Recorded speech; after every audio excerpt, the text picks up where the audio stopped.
It's Friday. I'm working all day tomorrow, so I decided I was going to come home and do some cooking. So I've assembled the ingredients for a recipe. There's anise, baking soda, baking powder, sugar, flour, honey. Yes, honey from the Savannah Bee Company. I picked it up when I was in Savannah. I hope you can see my bowl there. And don't tell my grandmother, but I'm using something called raw sourwood honey. Now, depending upon what bees eat, their honey becomes flavored by the pollen. Tupelo honey from Savannah is absolutely the most awesome honey I've ever tasted in my life, barring the stuff we get from Miller Honey Company in Gackle, where my parents used to live.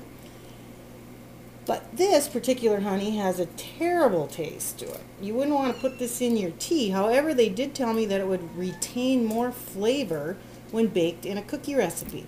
So this is what we're going to do. We are going to take 1 cup of very expensive Savannah honey. It is raw. It has never been heated or processed. It's straight out of the comb.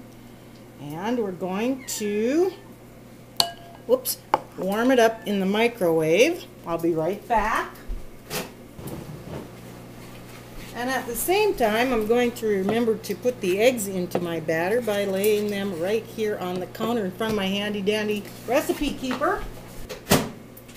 Now what I'm doing is warming the honey. I'm not boiling it. I'm not, I don't want it to do anything more but be liquid for me.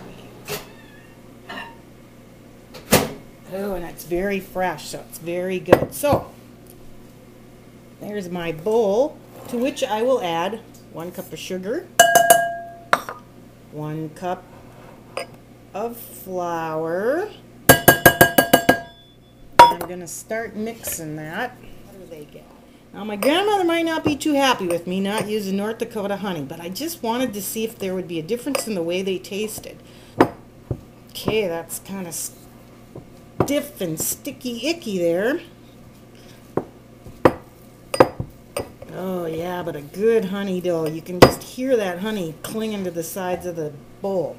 Okay, we also have 2 teaspoons of soda, 2 teaspoons of baking powder, and every German Pfeffernuss favorite, 2 teaspoons of anise. In this particular case, we're going to crack those eggs into our batter. 3 of them. Oh dear. Oh, here we go. Here's something for you. That shell that's floating around in there will be attracted to another shell before it's attracted to my finger. So when you're trying to lift out a piece of eggshell that you got into your batter by accident, use another piece of eggshell. It just kind of attracts it like a magnet. And voila, we got rid of that. Rinse my hands off here. They're a bit sticky. So now we're going to very gently get those eggs mixed into the batter. And then we're going to put this in the refrigerator overnight. And the reason we do that is so that the flavors really blend together. Occasional cookie. There we have kind of a liquid looking dough. In the morning, of course, we're going to add some flour. To make a dough, we're going to bake a test cookie, and then we'll be able to sample the Savannah Bee Company's wonderful sourwood raw honey.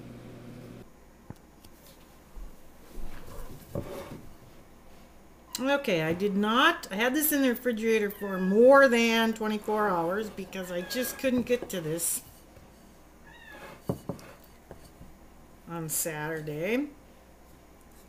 So we just took it straight out of the refrigerator, and it's very nice and soft. You can see there was a tiny little bit settling down there. And of course, this would be a lot easier to do if I were to make my mixer dirty over there and mix it up. Maybe that's what I'll do.